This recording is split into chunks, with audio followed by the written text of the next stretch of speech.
and today we are going to have one webinar on installation, designing, and commissioning of solar power plants. So for the today's presentations, we have engineer Aditya Chaudhary. So Aditya is an electrical engineer and having 8 years of experience. He holds MTech in Power Systems Engineering and currently working at MSME Technology Center, Uttarakhand. So welcome, Engineer Aditya Chaudhary. So floor is yours. Thank you, sir. Thank you for your warm welcome. And today, good evening, everyone. Today, we are going to speak about installation, designing, and commissioning of solar plant.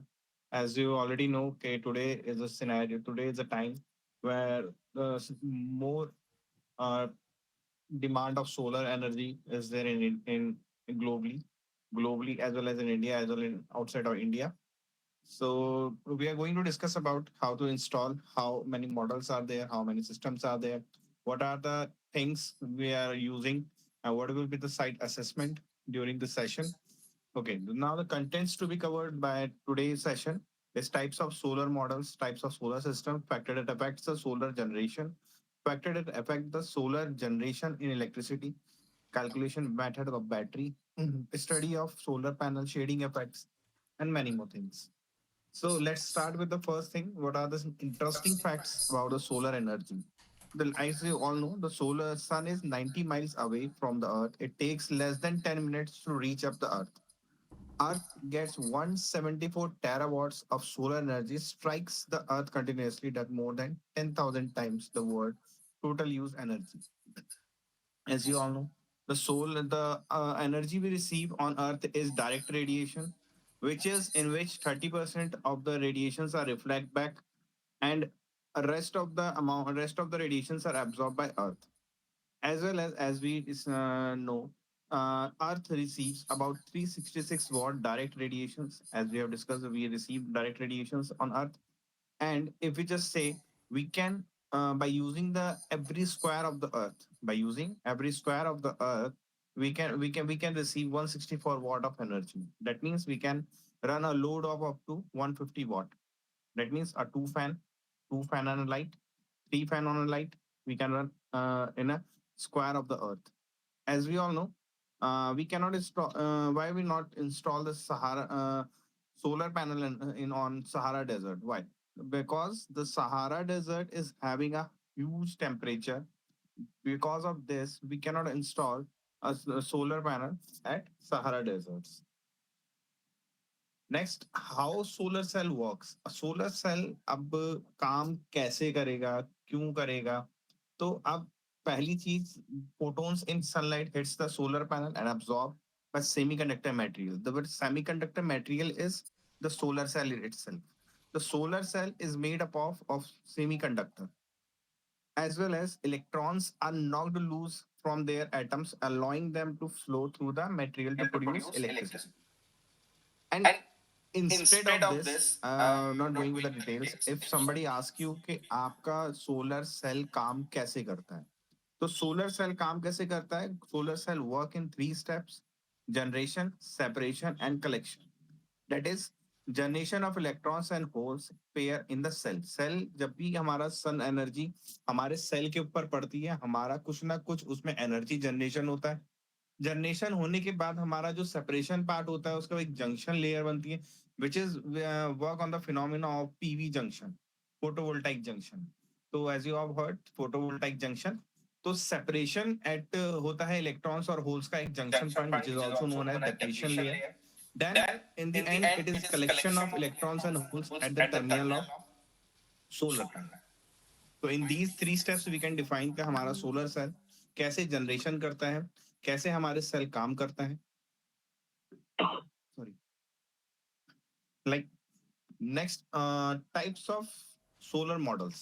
Up we work on different solar models. Like first, if I just speak about is capex model. Capex model itself is a capital expenditure. Capital expenditure it defines itself like अगर कोई person है अपना खुद का plant installation करना चाहता है by using its own money, but he want to hire some installation commissioning company, ठीक है, वो उसको पैसा देगा, वहां से क्या करेगा, उससे पैसा देने के बाद अपना खुद की जमीन पे खुद का प्लांट सेटअप करेगा और अपनी जो इतनी भी एनर्जी वो बनाएगा उसको वो ग्रिड को सप्लाई करेगा, but he has to sign some uh, MOU with the electricity department to sell the electricity. Next, the parts are you demand the quick payback of 3 to 5 years and free electricity of 25 to 30 years after it. As you all know, the life of the solar panel is up to 25 plus years or 25 years. You want your money to be invested in solar to get back risk adjust return over a 25-year time period than other financials. CapEx with a bank loan can be more preferred over boot model. And what is boot model now? We'll discuss it further. Next model is OPEX model. OPEX model or boot model. OPEX model is operational expenditure. What is operational expenditure now? The operational expenditure is just like you are like having some taking a land on lease, and you are you are owning a some company, and you are just like you are installing the plant in the lease the land. Means if third party पे आपने किसी से land purchase करा या lease पे लिया उससे, और उसका जो आपने क्या करा, एक plant installation kara, whatever the wattage is, megawatt, kilowatt, whatever the capacity of the plant is.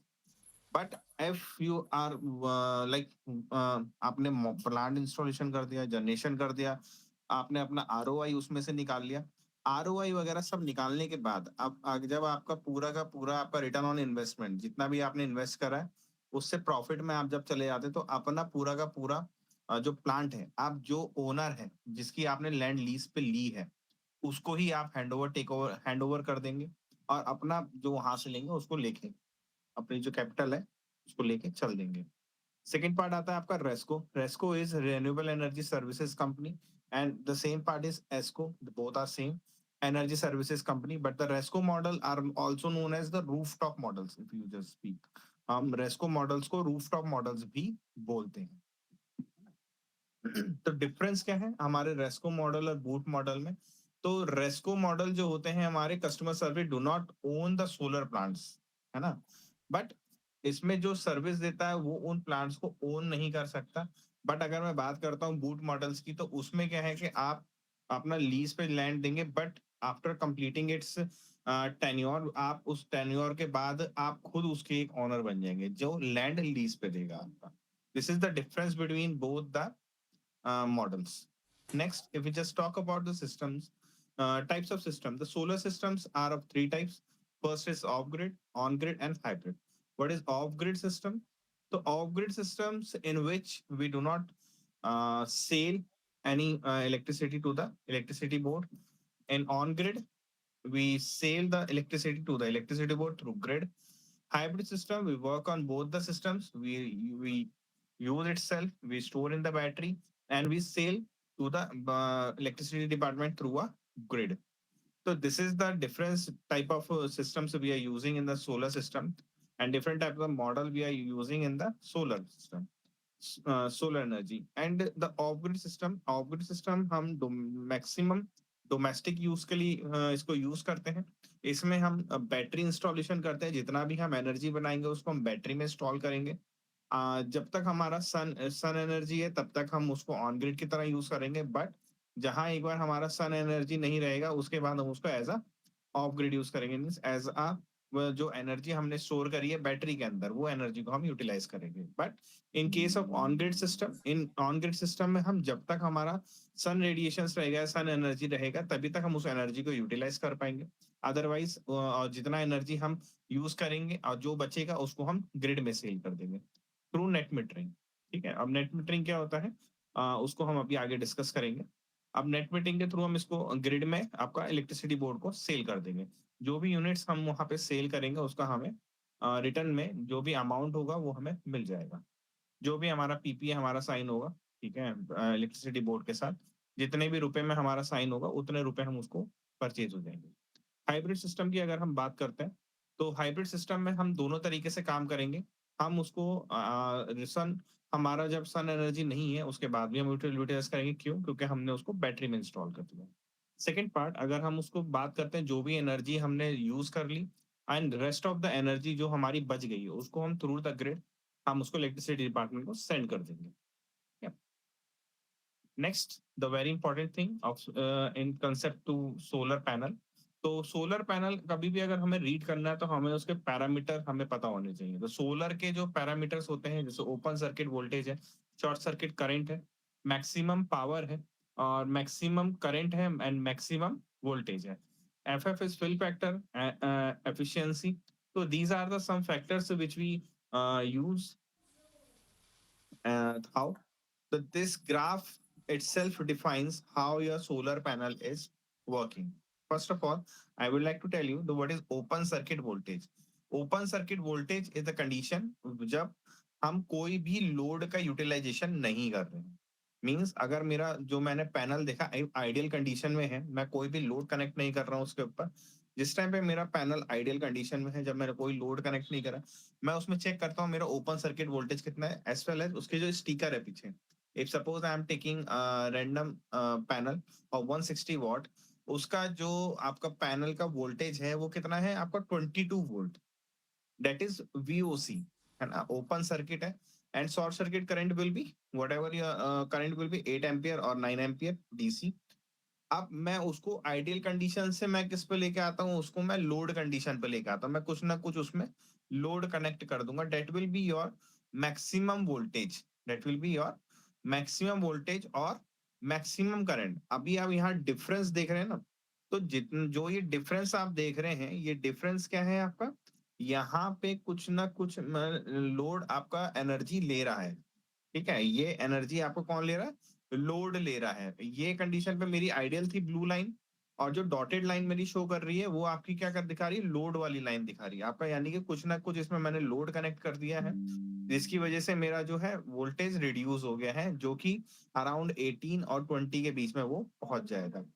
इन दो पॉइंट्स के बीच में जो भी ये पॉइंट मिल रहा है, इसको हम कहते हैं मैक्सिमम पावर। क्या कहते हैं, मैक्सिमम पावर। अब मैक्सिमम पावर जो हमारा एक एमपीपीटी चार्ज कंट्रोलर होता है, वो इसको ट्रैक करने का काम करता है।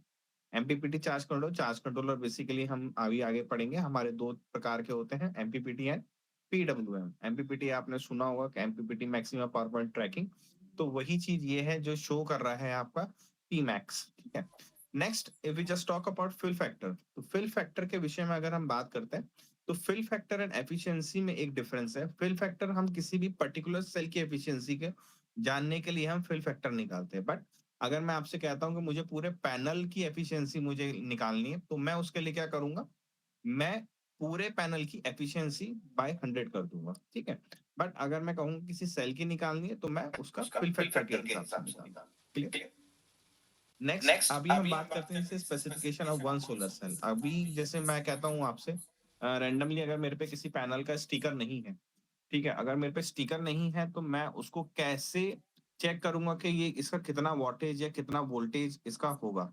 ठीक है। अगर मैं एक थंब रूल के हिसाब से अगर मैं चलता हूँ, ठीक है, तो ओपन सर्किट वोल्टेज की अगर मैं बात करता हूँ, तो इसमें 0.625 मेरा वोल्टेज रहता है एक सेल का।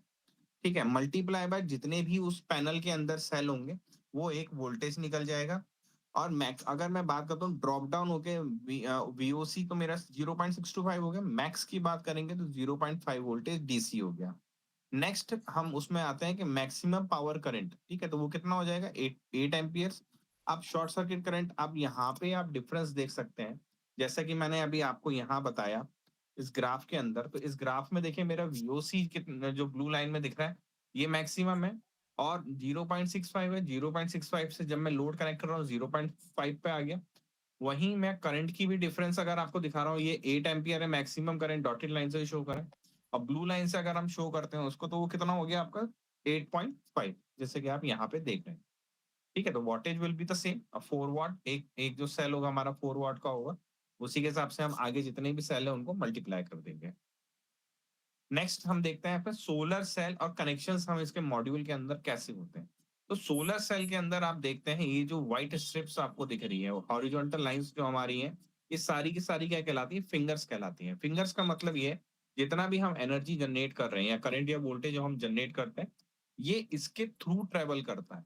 इस लाइन्स जिसको हम फिंगर्स कहते हैं, इनके थ्रू ट्रेवल करेगा और जो हमारे जो 3 ये वर्टिकल लाइन्स दिख रही हैं, सिल्वर स्ट्रिप्स हमारे होते हैं, सिल्वर स्ट्रिप्स होते हैं, जो कि हमारे सेल्स को कनेक्ट करते हैं। आपस में कनेक्ट करते हैं, जिनको हम बस बार्स भी कहते हैं। ये जाके सीधा का सीधा हमारे कहाँ मिलता है, टर्मिनल के ऊपर ही। जैसे कि आप यहाँ पे देख रहे हैं पॉजिटिव, नेगेटिव। ये हमारे जो कनेक्शंस हैं हमारे, ये जितने कनेक्शंस हैं हमारे, ये कैसे हैं? सीरीज कनेक्शन है। हमारा जो सोलर पैनल के अंदर जो जितने भी सेल्स कनेक्ट होते हैं आपस में, वो सीरीज में कनेक्ट होते हैं। क्यों कनेक्ट होते हैं? एज वी रिक्वायर्ड वोल्टेज, क्योंकि हमें रिक्वायरमेंट किसकी होती है? वोल्टेज की ज्यादा रिक्वायरमेंट होती है एज कंपैरिजन टू करंट। अब ये एक सोलर सेल से से हम हम एरे एरे कैसे कैसे बनाते हैं? बनाते हैं? एक एक single single cell cell MX. MX.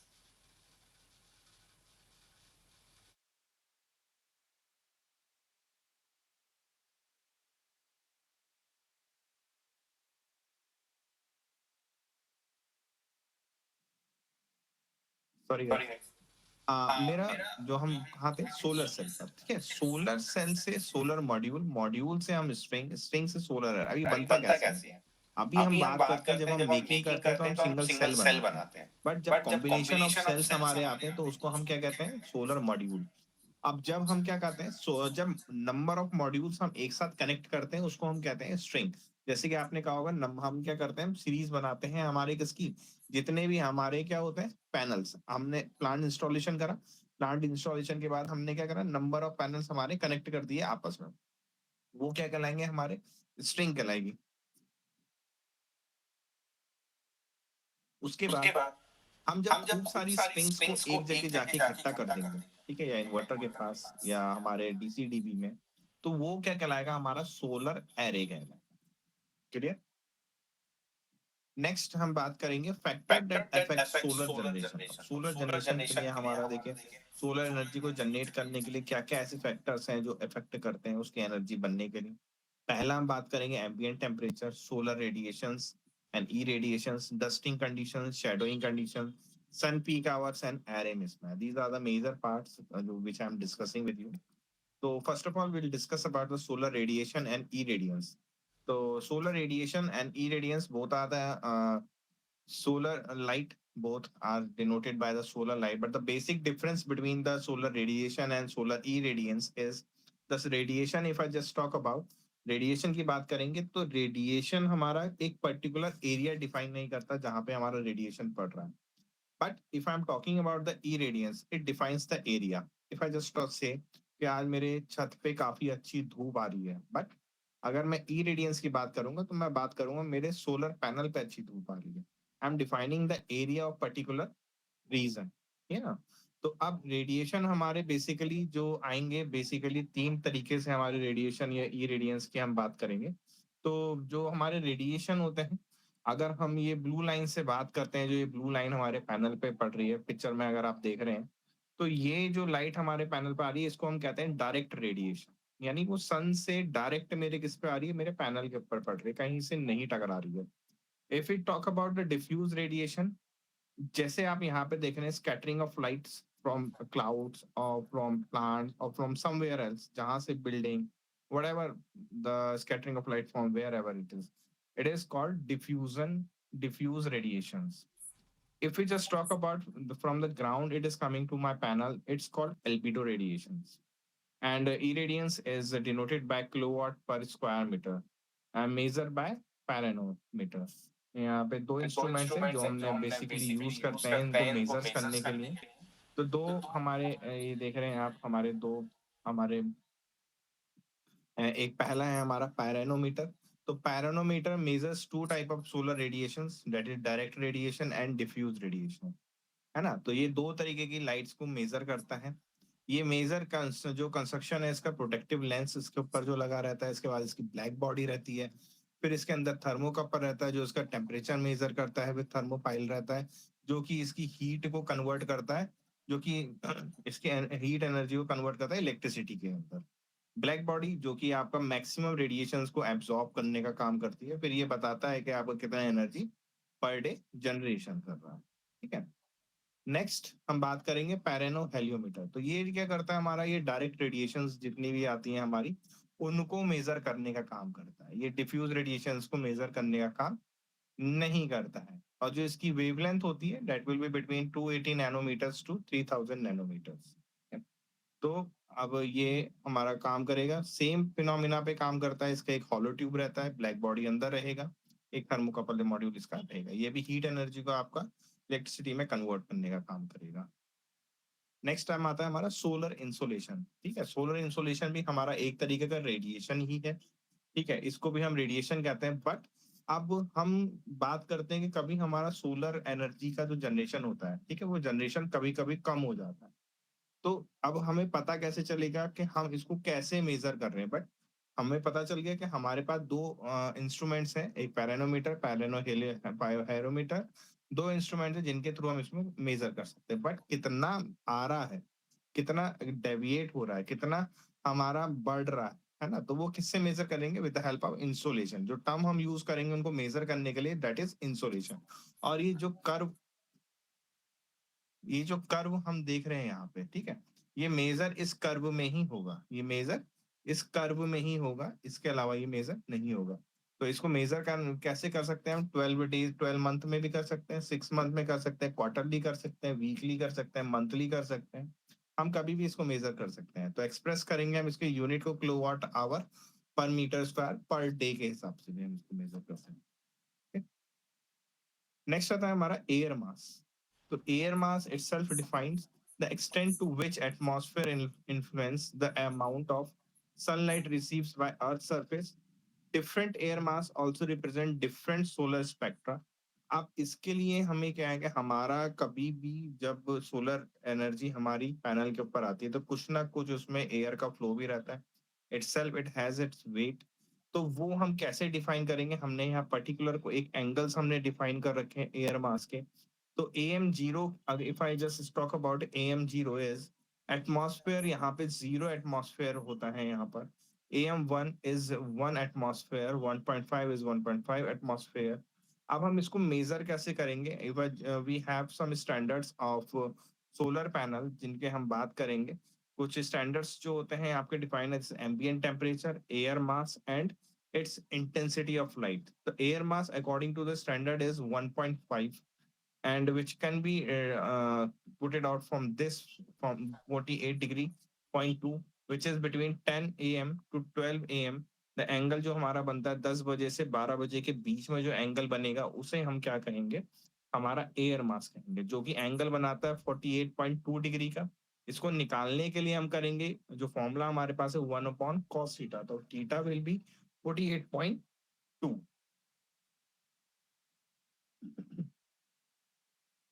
Next is ambient temperature which as जो मैं अभी बात कर रहा था आपसे। तो solar panel standard test conditions के हिसाब से मैंने बताया आपको, जो हमारी इंटेंसिटी ऑफ लाइट है वो है 1000 वाट पर मीटर स्क्वायर, और हमारा जो एयर मास है वो 1.5 है। हम बात करेंगे एम्बिएंट टेम्परेचर की। तो एम्बिएंट टेम्परेचर जो हमारा रहता है वो 25 डिग्री सेल्सियस रहता है। ठीक है, तो एम्बिएंट टेम्परेचर हमारा 25 डिग्री सेल्सियस, यानी हमारा जो सोलर पैनल है वो 25 डिग्री सेल्सियस पे ही काम करता है। ठीक है, अब 25 डिग्री सेल्सियस पे कौन काम करता है? Solar panel. सोलर पैनल में सेल कौन से काम करते हैं? ठीक है, उस पर आप बात करते हैं। बेसिकली हमारे पास दो तरीके के सेल होते हैं, एक क्रिस्टलाइन सेल और एक अमॉर्फस सेल। क्रिस्टलाइन के अंदर हमारे पे दो कैटेगरी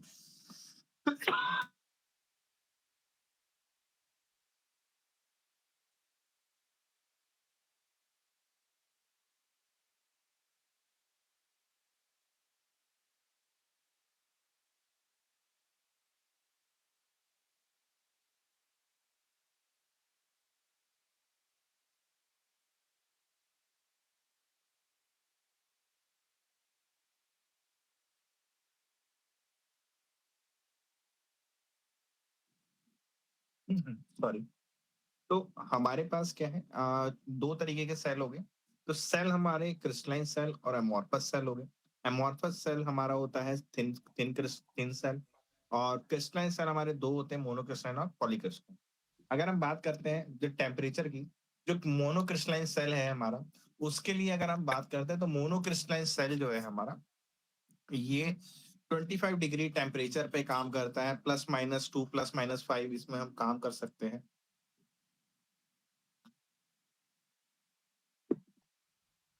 बट अगर मैं बात करता हूँ पॉलीक्रिस्टलाइन सेल की, तो पॉलीक्रिस्टलाइन सेल जो है हमारा, वो कैसे काम करता है हमारा, वो अप टू नॉर्मल जो हम बात करते हैं, अगर हम लोकल एरियाज की बात करूँ, प्लेनर एरियाज की, तो प्लेनर एरियाज में हमारा टेम्परेचर ज्यादा रहता है, प्लांट इंस्टॉलेशन भी ज्यादा रहता है। अगर मैं डेजर्ट एरिया की बात करूँ, वहां पे भी टेम्परेचर हाई रहता है, तो हमारा उसके लिए हम पॉलीक्रिस्टलाइन सेल का ज्यादातर यूज करते हैं, है ना। और मोनोक्रिस्टलाइन ज्यादातर हम जो यूज करते हैं वो हिली एरियाज के लिए हम लोग यूज करते हैं। तो जो टेम्परेचर है, वो जो जितना ज्यादा टेम्परेचर हमारा हाइक होएगा, उतना ज्यादा बढ़िया परफॉर्मेंस हमारा सोलर पैनल देगा, जिसमें हम पॉलीक्रिस्टलाइन सेल यूज करेंगे। बट जो टेम्परेचर अगर आप 25 डिग्री या मॉडरेट टेम्परेचर की, अगर एम्बिएंट टेम्परेचर की बात करें, उस कंडीशंस में अगर हम पैनल लगाते हैं, तो उसमें हमारा मोनोक्रिस्टलाइन सेल अच्छा काम करेगा। नेक्स्ट हम बात करते हैं इसके एनओसीटी की, नॉमिनल ऑपरेटिंग सेल टेम्परेचर। अब नॉमिनल ऑपरेटिंग सेल टेम्परेचर होता क्या है, पहले तो हम ये समझेंगे एम्बिएंट टेम्परेचर और नॉमिनल ऑपरेटिंग सेल टेम्परेचर का डिफरेंस क्या है। एम्बिएंट टेम्परेचर जो हमारा आउटर टेम्परेचर होता है हमारे सोलर पैनल के, and nominal operating cell temperature is the inner temperature of the solar panel. इसमें अगर हम बात करते हैं, तो हम इनर इनर टेम्परेचर की बात करें, तो 45 डिग्री सेल्सियस +-5 हम उसमें लेके चलते हैं, ठीक है। इतने टेम्परेचर तक हमारा सेल काम करेगा। अगर इससे ऊपर जाता है, तो हमारा सेल क्या होगा, खराब हो जाएगा, बर्न हो जाएगा, जो भी कंडीशन इसमें होगी, शॉर्ट सर्किटिंग जो भी होगा। तो इसीलिए हम जो टेम्परेचर की बात कर रहे थे, वो 25 डिग्री सेल्सियस एम्बिएंट टेम्परेचर की बात कर। फैक्टर्स जो हमारे पीवी सेल के टेम्परेचर पे इफेक्ट करता है, लाइक एम्बिएंट टेम्परेचर इटसेल्फ, ठीक है। हम सेल की टेम्परेचर की बात करेंगे, higher ambient temperature typically leads to higher PV cell temperature. Solar irradiance, है ना, the power per unit area receives from the sun directly affects the temperature PV cell. Wind speed हमारी हो गई, wind speed plays the role to cooling PV cell, है ना। जितना अच्छा हमारा एयर का फ्लो होगा, उतना ज्यादा हमारा पैनल्स ठंडे रहेंगे, और जितना भी हमारा नॉर्मल ऑपरेटिंग टेम्परेचर है, वो भी अच्छा रहेगा, और हमारा एम्बिएंट टेम्परेचर भी अच्छा रहेगा।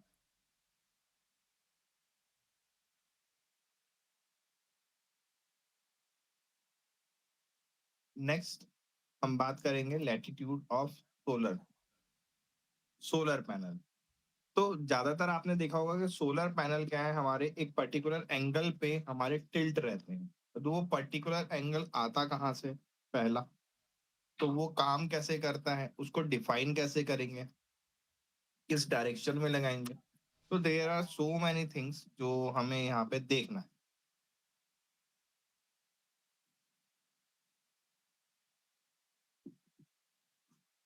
अगर हम इसकी बात करते हैं लैटिट्यूड की, तो लैटिट्यूड जो है, आप किसी भी रीजन में अगर आप इंस्टॉलेशन कर रहे हैं, पहला जो हमारे पास रहता है, हम गूगल पे सर्च कर सकते हैं उस लोकेशन का लैटिट्यूड। जैसे मैंने अभी अपना एरिया का मैंने यहाँ पे आपको दिखा रखा है कि सर्च करके उसमें लगा रखा है, मैं जिस रीजन में रहता हूँ, मैं उस रीजन का मैंने दिखा रखा है सोलर पैनल का लैटिट्यूड कितना होता है। तो हमारे यहाँ जो लैटिट्यूड है वो 29.3948 है, यानी कि 30 डिग्री और 29 डिग्री मैं ले सकता हूँ। बट टिल्टिंग एंगल की अगर मैं बात करता हूँ, अगर if I just talk about the region wise, there are 4 region, north region, southern region, western region, eastern region. तो अगर मैं इनकी बात करूंगा, तो एक थंब रूल के हिसाब से अगर हम बात करते हैं, तो अगर मैं जाता हूँ नॉर्थ रीजन में, तो नॉर्थ रीजन में हमारा जो एंगल रहेगा 25 to 30 डिग्री के बीच में रहेगा। अगर मैं जाता हूँ साउथ में, तो 8 डिग्री से 12 डिग्री के बीच में रहेगा। अगर मैं जाता हूँ इसमें आपका ईस्ट, नॉर्थ, साउथ, ईस्ट की मैं बात करता हूँ, that is your east section, तो that will be around 20 to 25 degree Celsius. If I go in the middle of middle, that will be at 15 to 20 degree Celsius. तो ये आपके reason रहेंगे। वेस्ट रीजन की मैं बात कर रहा हूँ, लास्ट वाला जो वेस्ट है आपका 15 to 20 डिग्री रहेगा। तो इन थंब रूल्स के हिसाब से भी आप क्या कर सकते हैं, काम कर सकते हैं। इफ आई जॉक्स बात करेंगे हम फेसिंग की, तो फेसिंग में हम क्या करते हैं कि हमारा सोलर पैनल को साउथ डायरेक्शन में रखेंगे या साउथ वेस्ट डायरेक्शन में रखेंगे। And second part, it depends upon the azimuth angle of solar और सन, है ना। सन हमारा किस एंगल पे काम कर रहा है, अभी हम आगे देखते हैं, ठीक है। नेक्स्ट है हमारा शेडो एंड डस्ट कंडीशन। तो अब कभी भी हम इंस्टॉलेशन करते हैं तो हमें क्या ध्यान रखना है, हमारा पैनल कभी भी शेडो कंडीशन में नहीं आना चाहिए। सेकंड, डस्ट कंडीशंस में नहीं आना चाहिए।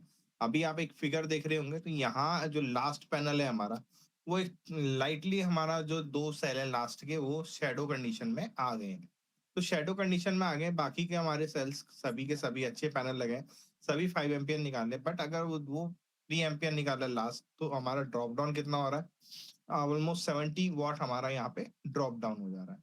इट मीन्स अगर इतने ही नंबर ऑफ पैनल्स मेरे सारे शेडो कंडीशन में आ जाएंगे, तो कितना वोल्टेज वोल्टेज मैं यहाँ पे ड्रॉप कर दूंगा और कितना मैं उसमें लोड चला सकता था। तो ये चीज हमें ध्यान रखने वाली है, ठीक है। नेक्स्ट आता है शेडो कंडीशन की बात करेंगे। तो ये हमारा पैनल जो है कभी भी एजेस में नहीं लगाना चाहिए, हमारे रूफ के पैराफिट्स को देखते हुए लगाना चाहिए। किसी बिल्डिंग का उसमें शैडो नहीं आना चाहिए, किसी पेड़ का शैडो नहीं आना चाहिए, किसी पर्सन का शैडो नहीं आना चाहिए, ताकि हम अगर शैडो फ्री रहेगा तो हम उसमें एनर्जी और ज्यादा बेटर बना सकते हैं। नेक्स्ट हम बात करेंगे डस्ट कंडीशंस की। तो डस्ट अगर है तो उसमें भी हमारा क्या होता है, लॉसेस होते हैं हमारी एनर्जी के। जितना एनर्जी हम बना सकते हैं उतना ज्यादा एनर्जी हम उसमें नहीं बना पाएंगे।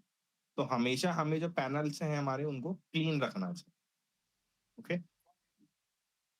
The most important thing while installing the solar plant, हमें एक चीज का ध्यान रखना चाहिए, कभी भी हम सोलर प्लांट का भी इंस्टॉलेशन कर रहे हैं, ठीक है, तो हमें हमेशा सेम कंपनी सेम रेटिंग के मॉड्यूल्स लगाने चाहिए। जैसे कि आप यहाँ पे देख रहे हैं कि हमने यहाँ एक कंडीशन जो ली है, हमने उसमें लिया 85 what, 126 what, 152 what, 152 what. But condition क्या होती है, एक हमारे उसमें सारे के सारे जो पैनल्स हैं वो एक ही सीक्वेंस में लगे हुए हैं, एक ही रेटिंग के हमारे पैनल लगे हैं, तो जिसकी जो हमारी जनरेशन है बहुत अच्छी आएगी। बट अगर मैं बात करता हूँ, जो मैंने अलग अलग वॉटेज के मैंने पैनल लिए हैं, तो इसमें हमारा कंडीशन क्या रहती है, बहुत से कस्टमर्स को ये रहता है या बहुत से पर्सन को ये डाउट रहता है कि मैंने तो ऐसा ऐसा लगा दिया है, अलग अलग रेटिंग के हैं, जो मेरा सबसे ज्यादा एम्पियर्स होंगे वो मेरे आपके जनरेशन पैनल को लेके आएगा। बट ऐसा होता नहीं है, this is all the myth. अब होता क्या है, जो हमारा पैनल सबसे ज्यादा कम करंट को विड्रॉ करेगा, वही करंट हमारे सिस्टम के अंदर आता है, ना कि जो सबसे ज्यादा करंट हमारा होता है वो हमारा इसके अंदर आएगा, ठीक है। अब सीक्वेंस में हम बात करें तो हर रेटिंग, सारी रेटिंग सब सेम रहेंगी, तो हमारा क्या होगा, जितना हमें रिक्वायर्ड है उतना ही आउटपुट हमें यहाँ पे मिलेगा। तो हमेशा हमें ध्यान रखना है कि कभी भी हमें लगाना है तो सेम कंपनी सेम रेटिंग का पैनल्स हमको यूटिलाइज करने हैं, सेम वॉटेज के पैनल हमें यूटिलाइज करने हैं, ताकि हम जो मैक्सिमम एनर्जी है उसको ले सकें। क्लियर। बात करते हैं पीक आवर्स की। अब देखिए, हम बात करेंगे पीक आवर्स की, तो ये भी एक मेन रोल प्ले करता है हमारे सोलर एनर्जी को बनाने के लिए। अब सन पीक आवर्स का मतलब ये होता है, सबसे पहले कि हमारा जो सन है किस एरिया में कितनी ज्यादा इंटेंसिटी से चमक रहा है और कितनी देर तक चमक रहा है। अगर मैं बात करूंगा जिस रीजन में मैं हूँ, तो यहाँ पे 4 to 5 आवर्स का हमारा सन पीक आवर्स रहता है। तो उस टाइम पे हमारा एनर्जी जनरेशन मैक्सिमम कैलकुलेट करा जाता है। बट इट डजंट मीन कि वो उन 5 घंटे के अलावा एनर्जी नहीं बनाएगा या उस 5 घंटे के पहले कोई एनर्जी नहीं बनाएगा, है ना। एनर्जी तब भी बनेगी, बट जो मैक्सिमम एनर्जी का जो पीरियड रहता है वो रहता है आपका 5 आवर्स, 4 to 5 आवर्स का।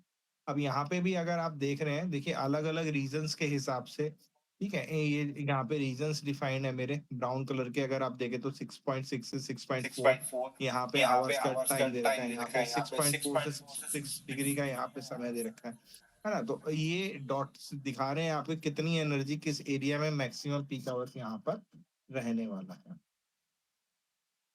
अभी हम बात कर रहे थे पैनल्स के टिल्टिंग एंगल की, तो मैंने आपको एक एंगल बताया था अजीमत ओरिएंटेशन। तो अजीमत का मतलब ये होता है कि आपका जो सन है वो 180 डिग्री का पूरा पूरा एंगल बनाएगा, 180 डिग्री रोटेट करेगा when it will rise from the east and it will set in the west. तो वहां तक का जो एक 180 डिग्री का एंगल होगा वो अजीमत एंगल होता है। एंड द जेनिथ एंगल को अगर हम बात करते हैं, तो जेनिथ एंगल हमारा जो होता है आपका, जो जब सन 12 बजे होता है, 12 o'clock 90 डिग्री का जब एंगल बनाता है अर्थ के साथ, यानी कि 12 बजे जब हमारा एकदम 90 डिग्री पे सन आ जाता है, उस टाइम पे जो कंडीशन होती है। अब यहाँ पे आप बहुत सारे पैनल्स देख रहे होंगे, सबके एंगल्स अलग-अलग है, ठीक है? अब होता क्या है कि हमारा जो सन होता है, ठीक है? आप फर्स्ट पिक्चर देखेंगे यहाँ पर, जो सीज़नल टिल्टिंग हमारी कंडीशंस होती हैं, ठीक है? तो सन जब समर की बात करेंगे, तो सन में विंटर में और समर के समय टाइम में हमारा जो एंगल है, दोनों का डिफरेंट रहेगा, यानी 15 डिग्री का हमारे में डिफरेंस रहेगा, ठीक है? सन का जो 15 डिग्री हमारा अपने आप को डाउन कर लेता है, जब हमारे विंटर्स होते हैं और 15 डिग्री अप कर लेता है, जब हमारे समर होता है। तो उसी हिसाब से हमारा टिल्टिंग एंगल भी चेंज होता रहता है। अगर मैं विंटर की बात करूँगा, तो हमारा पैनल ज़्यादा है डिग्री में टिल्ट होता है, यानी कि 45 डिग्री हम दे देंगे उसे। और अगर मैं जो समर की बात करूँगा, तो यानी कि जो भी हम एंगल पे उसे फिक्स करेंगे, उसमें 15 माइनस कर देंगे और विंटर्स में 15 प्लस कर देंगे। तो ये हमारा टिल्टिंग एंगल का तरीका है। एंगल अगर हमें जिस पे रखना है उसे, वो हम लैटीट्यूड के हिसाब से वहाँ का उसे डिसाइड करेंगे। तो इलेक्ट्रिसिटी को अब क्या-क्या चीज़ें इफ़ेक्ट करती हैं जब हम जनरेशन कर रहे हैं, तो जो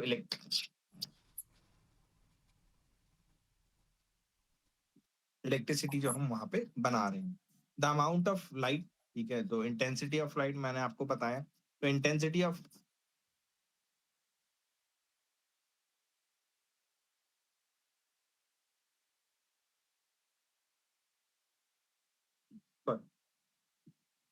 तो इंटेंसिटी ऑफ लाइट मैंने अभी आपको डिफाइन करा। सन की जो लाइट हमारे पास आ रही है, ठीक है? जो सन की हमारे पास लाइट आ रही है, मैं उसकी बात करूँगा। तो सन की लाइट अगर हमारे पे आ रही है, तो उसकी इंटेंसिटी कुछ ना कुछ होगी। कितनी तेज़ी से वो चमक रहा है, तो उसका एक डिफाइन है हमारे स्टैंडर्ड टेस्ट कंडीशन के हिसाब से 1000 वॉट पर मीटर स्क्वायर।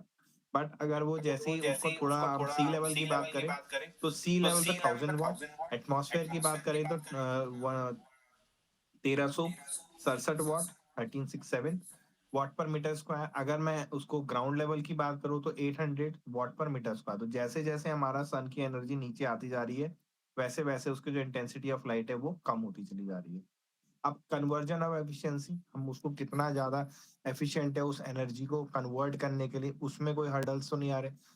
एरिया, हम कितने एरिया, हमारा सोलर सेल का एरिया कितना है। सेल पैनल बहुत बड़ा है, बट सेल का एरिया कम है, तो वो भी हमारी एनर्जी में क्या करेगा, हर्डल्स आएंगे उसमें। ऑपरेटिंग टेम्परेचर, अगर मैं ऑपरेटिंग टेम्परेचर की बात करता हूँ, तो मैंने जैसा आपको बताया, एम्बिएंट टेम्परेचर और नॉमिनल ऑपरेटिंग सेल टेम्परेचर, दोनों में ही अगर डिफरेंसेस होंगे, तो वो हमारा क्या करेगा, और पैनल के इलेक्ट्रिसिटी जनरेशन में कुछ ना कुछ उसका क्या करेगा, चेंजेस आएंगे। Angle eight which day light falls, अगर हमारे जैसे मैंने एंगल्स बताए आपको, लैटिट्यूड में हमारा चेंज होगा, या शैडो कंडीशन आ जाएगी, या विंटर में हमने एंगल चेंज नहीं करा, या समर में हमने एंगल चेंज नहीं करा, तो वो भी हमारी एनर्जी पे बहुत ज्यादा इफेक्ट्स डाल देती। बैटरीज की अगर हम बात करते हैं, तो बैटरीज में हम अलग अलग तरीके की बैटरी यूज करते हैं। बेसिकली दो टाइप्स की बैटरी है, rechargeable and non rechargeable. These are the line of batteries, zinc chloride low capacity, magnesium dioxide button cell जिसकी हम बात करते हैं। लेड एसिड बैटरीज में हम ट्यूबुलर बैटरीज की भी बात करेंगे, सोलर बैटरीज की भी बात करेंगे। अभी नई बैटरीज कुछ हमारी रिचार्जेबल और आई हैं, लिथियम आयन बैटरीज की हम बात करेंगे, लिथियम आयन पॉलीमर्स बैटरीज की बात करेंगे, जेल बैटरीज की बात करेंगे, है ना?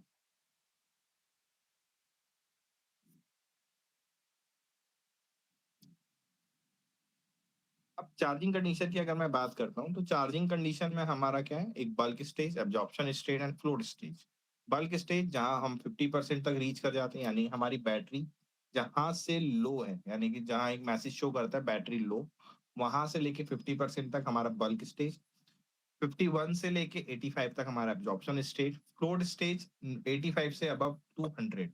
आपने देखा होगा कि जो हमारी बैटरी है 50% तेज चार्ज होती है, उसके बाद थोड़ा स्लो डाउन होती है, फिर 85 के बाद वो बहुत स्लोली 100 तक रीच करती है। तो ये एक स्टेज है उसका जो हमारा चलेगा।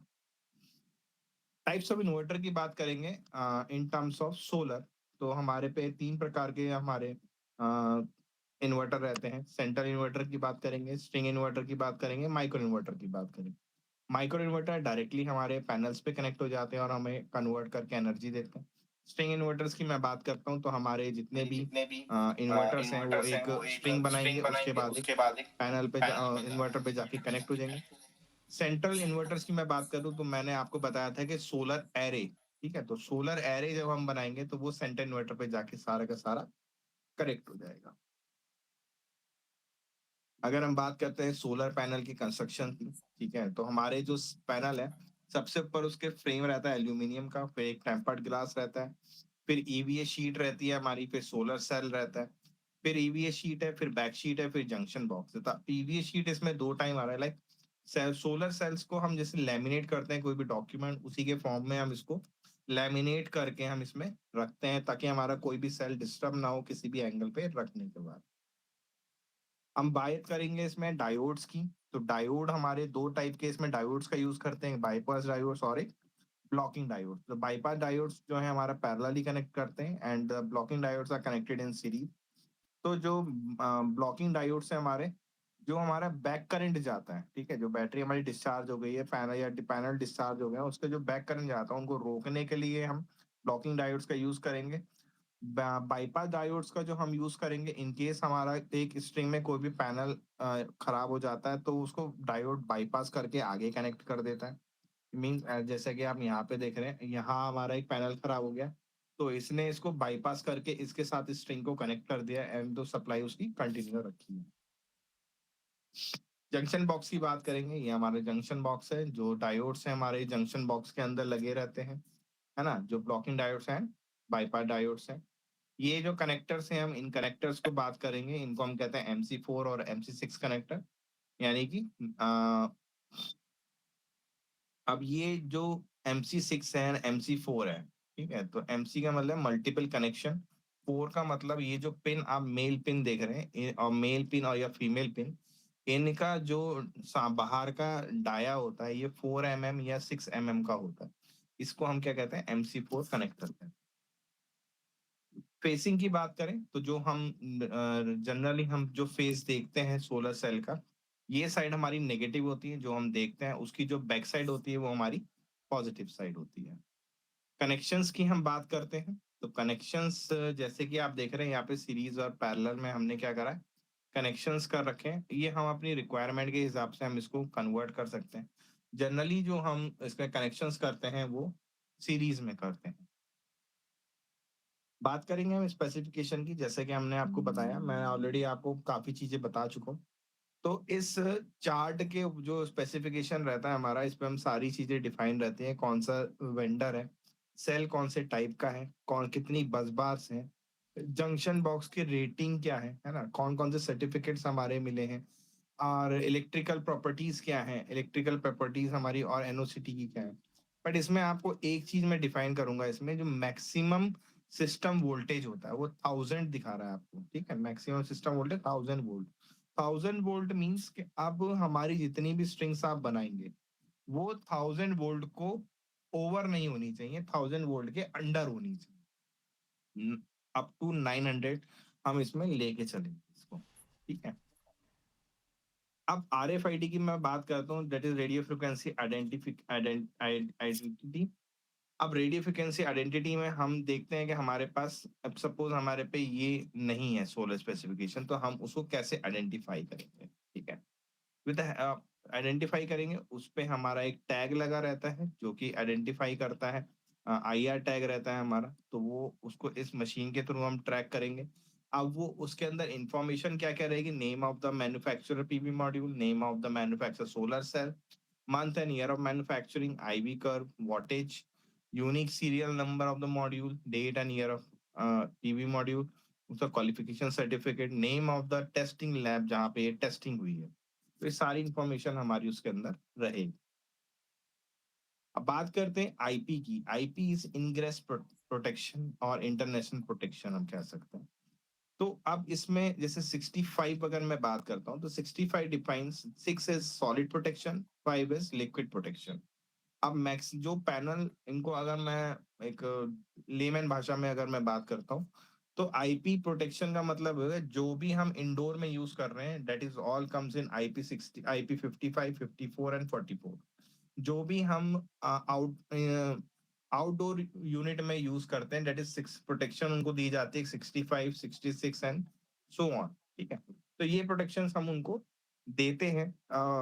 जो भी हमारा अप्लायंसेज या जो भी हमारा panels, inverters, DC DV, AC DV, जो भी हम वहां पे यूज करते हैं। The most important part is data logger of solar.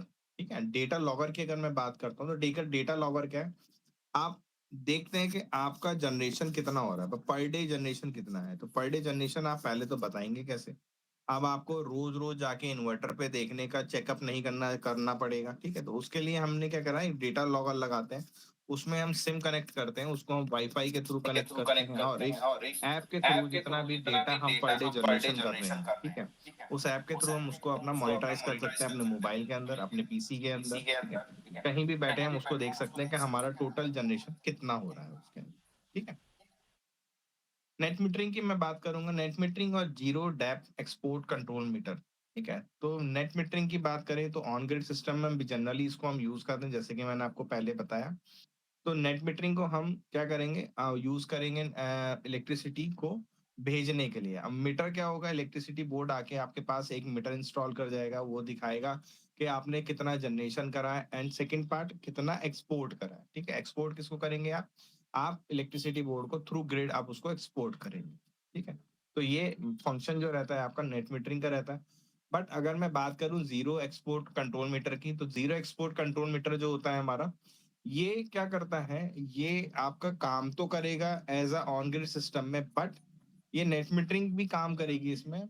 But इसमें होता क्या है,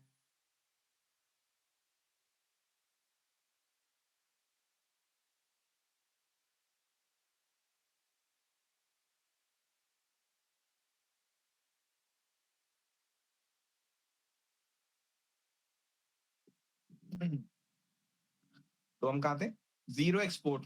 ठीक है, तो जीरो एक्सपोर्ट का मतलब हुआ हम ऑन ग्रिड पे काम करेंगे, बट हमारा जो सिस्टम होगा, ठीक है, हमारा जो सिस्टम होगा वो कोई भी जनरेशन इलेक्ट्रिसिटी को ग्रिड के थ्रू सप्लाई नहीं करेगा, है ना, सप्लाई करेगा ही नहीं, वो आगे देगा ही नहीं। वो जितना भी आपका सराउंडिंग्स है आप अपने आप ही उसको यूज करेंगे, बट वो ऑन ग्रिड में ही यूज होता रहेगा।